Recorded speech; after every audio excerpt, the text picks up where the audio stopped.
Yo guys, what is going on? Insanity coming back at you with the first ever podcast on my channel, and it's been quite some time since I ever decided to go ahead and try and make something out of this.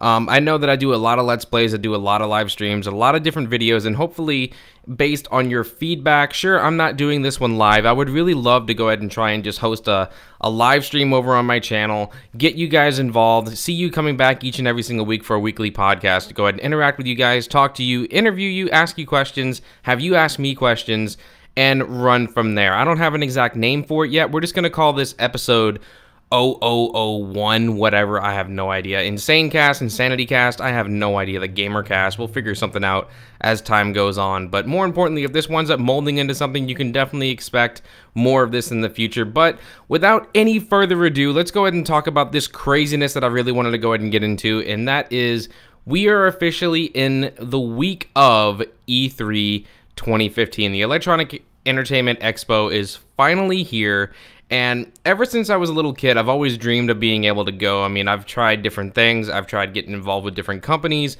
I've tried running my own gaming website, and I've never been able to afford the expenses of actually being able to go to this spectacular event to see what the future holds for the gaming community, and of course getting able to play and check things out a little bit ahead of time depending on when the stuff gets released and things like that. So let's just go ahead and jump right into it. A lot of people have noticed over the past 12 months that I have been shifting over to PlayStation. I used to be a hardcore Xbox gamer. I love my Xbox One. I still think it's a great piece of hardware, but I'm mostly just using it for exclusives now. So I'm just going to go ahead and jump into a little bit of what I hope to see at the Microsoft booth, and of course, booth, I think it's the Microsoft booth to be exact, but I'm going to go ahead and jump in a little bit about that, what I hope to see at their media briefing, and more or less what I'm really hoping to see them try and change to try and bring back the community. Sure, Windows 10 is right around the corner. There are a lot of people excited about that, being able to stream your Xbox to your Windows 10 device.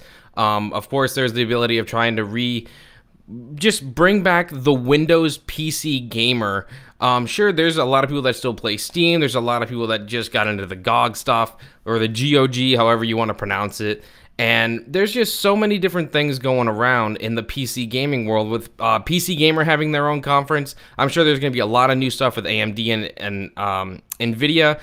Phil Spencer of Microsoft already said, yes, I will be there to go ahead and try and represent something, but I'm not going to be there to try and push people to the fact that I want you to buy an Xbox if you're already a PC gamer, because we have stuff being made specifically for you, and we want to go ahead and we make sure we tailor to that market. Now, back to the whole Microsoft thing. I don't want to get off task this early into this little podcast I got going on here, but what I really hope to see more than anything else is I want them to kick off the show with something that we are completely not expecting. I'm looking for a new IP. I'm looking for an actual light at the end of the tunnel, rather it being kicked off with a brand new IP, or if they're not going to be able to go ahead and pull that off, a sequel to something that we're really amped up for, something that may have been lost in the shuffle ever since the launch of Xbox One. I keep stuttering and blah, I'm just talking nonstop. I don't have any water. I don't have anything. I'm just going to go ahead and bolt right through this in one try, and we'll see what happens.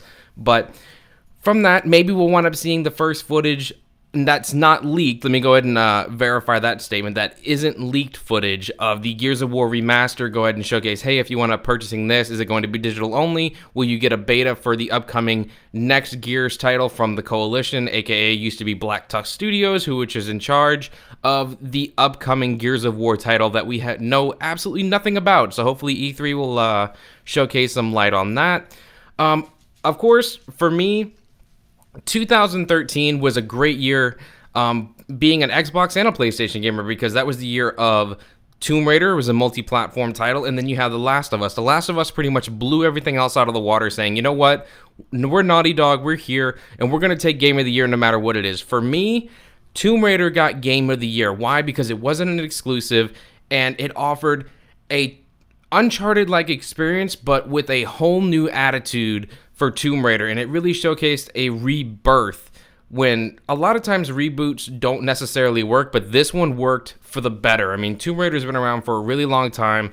Lara Croft has been an iconic video game character for so long, so it's nice to see them try and transform the series into something that's a little bit more modern, while not directly copying what Uncharted has already done, while building off the formula that's already working for both series to create this new hybrid of a game that Rise of the Tomb Raider is going to be. And it's going to be really interesting to see how she comes from being a survivor in the first game to being someone who actually seeks out the action, tries to go ahead and find new things, and actually become an actual Tomb Raider. It's going to be really awesome to see, and I cannot wait to go ahead and see what Crystal Dynamics has to show off during the Xbox conference for that.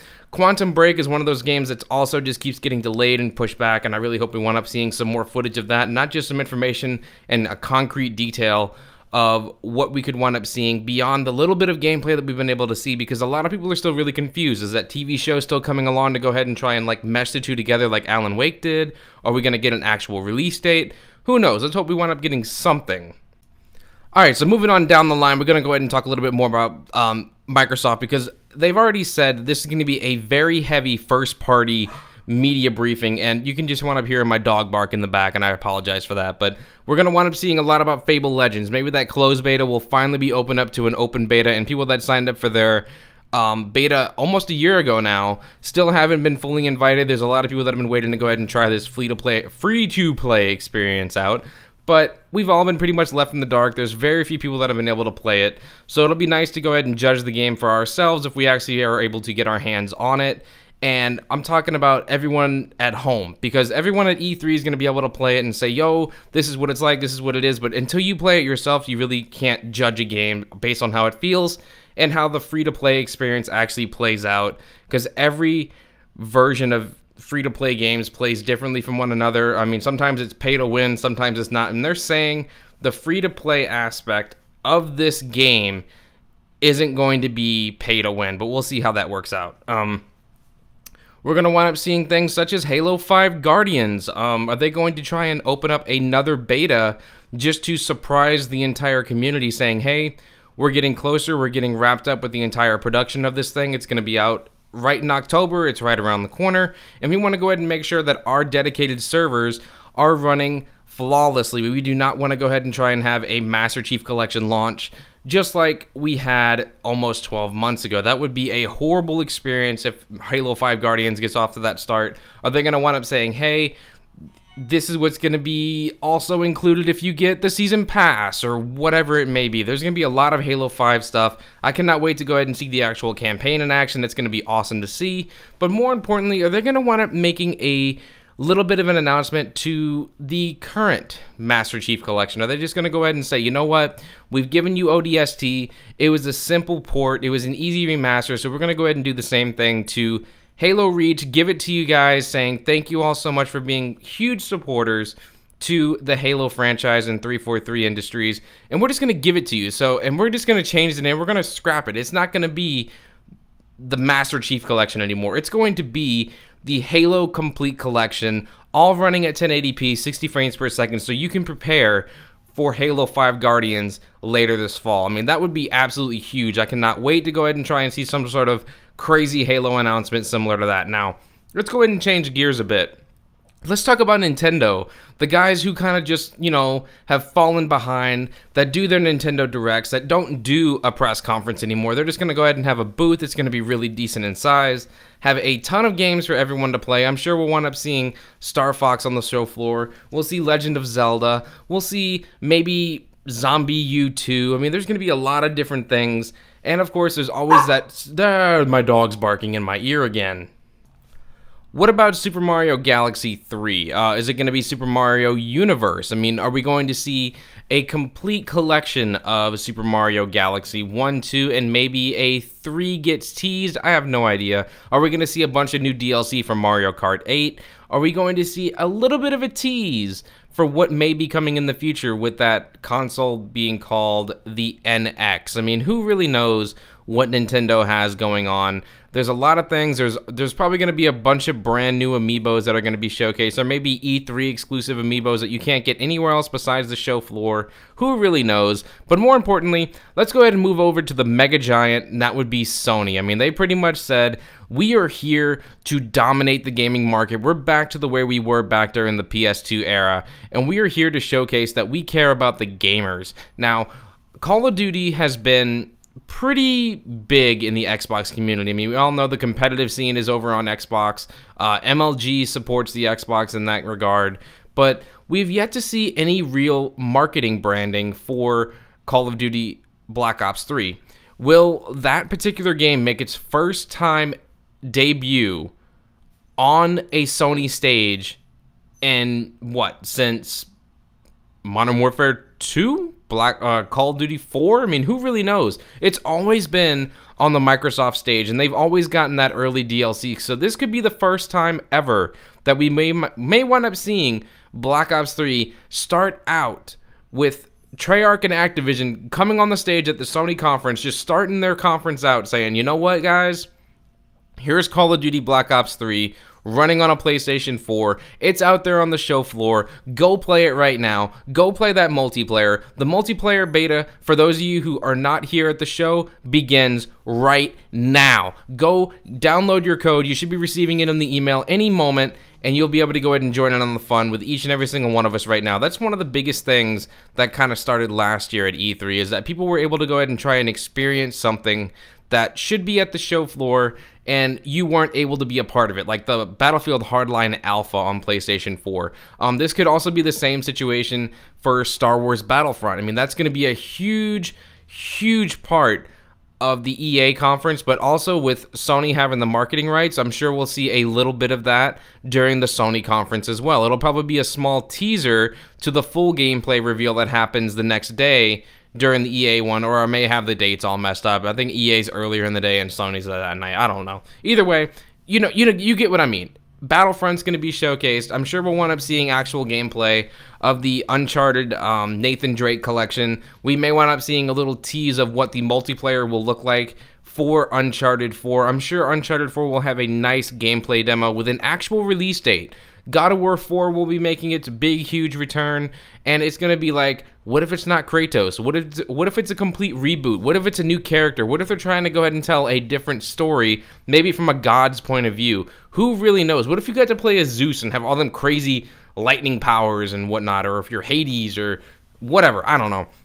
More importantly, I think it's going to be absolutely a true battle of who has the best games at E3 this year. It's not going to be about hardware. Yes, there will be some accessory announcements. There'll be hardware announcements saying, hey, we have terabyte systems now for both the Xbox One and PlayStation 4, but that's not what it's about anymore. It's about the content and the hardware. Some people actually care about the applications like Netflix and Hulu and what's being added, but for me, that just totally is filler on a conference, and it takes up space, and it's unnecessary stuff. I mean, people want to go ahead and see games at E3, not what type of content they're going to be able to access via their PlayStation Network or Xbox Live Marketplace. Am I going to be able to go ahead and watch like freaking TNT on my system? Oh boy, I can't wait. No one gives a crap. People want to see games. I'm Insanity, guys. Like I said, this is just going to be a short little preview prediction demonstration over the entire that's a burp over the entire thing going down at E3 2015. I myself am actually going to be part of the XSplit team. We are exhibiting at the event. I'm not going to say what we're doing, where we're at, what booth we are, any of that. I can't say any of that stuff. All I can say is, yes, I'll be there working, but I'll also be there as a person going ahead, relaying information to each and every single one of you, getting to test some stuff out, taking pictures, sharing stuff, and I cannot wait to get to the LA Convention Center to go ahead and see this all for the very first time in person, because it's unlike any other event in the gaming community. Sure, there's PAX East, there's PAX Prime. PAX is becoming like the next big thing in conventions besides Comic-Con, but E3 is the mega of them all. I'm Insanity, guys. The one thing I will say, out of any other game that I'm looking forward to the most, I would definitely have to say, if there's one thing that if I can only get my hands on one game the entire time, I really can't answer that. I mean, I definitely want to get my hands on Tomb Raider. I want to try Black Ops 3. I really hope to be able to play the remastered Gears of War, to go ahead and go back in the old school days of like using the torque bow, and unlike how it all changed with the sawed-off shotgun in Gears 3 and stuff. But overall, Rise of the Tomb Raider, hands down my most anticipated title of E3 2015, unless by chance the only reason why Quantum Break is on some sort of weird indefinite hold, I'm going to have to say The Division. Ubisoft's conference is going to be very special for a lot of reasons, beyond seeing Rainbow Six Siege, beyond seeing The Division, beyond seeing, you know, probably another Just Dance, Assassin's Creed Syndicate. We're probably going to wind up seeing the debut first teaser of Watch Dogs 2, and it's going to be exactly what Watch Dogs was supposed to be, because Watch Dogs had a lot of people that liked it and a lot of people that hated it, and for those who hated it are going to be the ones that are going to mold the sequel into the game that Ubisoft was meant to make all along. And if that gets showcased and if it's playable on the show floor, that by far is going to be more than likely game of the show over anything else. Let me know what you think down in the comments below, guys. Like I said, this is just a complete random run through. I just decided to go ahead and make this on a whim. My phone is yelling at me. I don't know what it is. I'm going to E3. I leave, let's see, I'm making this right now at 5:10 p.m.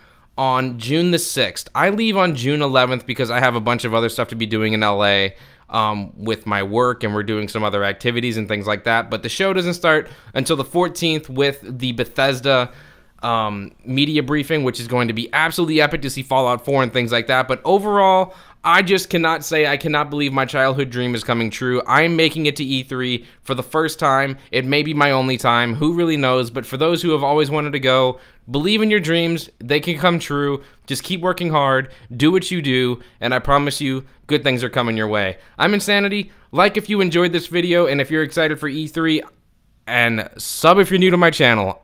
I'm Insanity, and I'm out of here.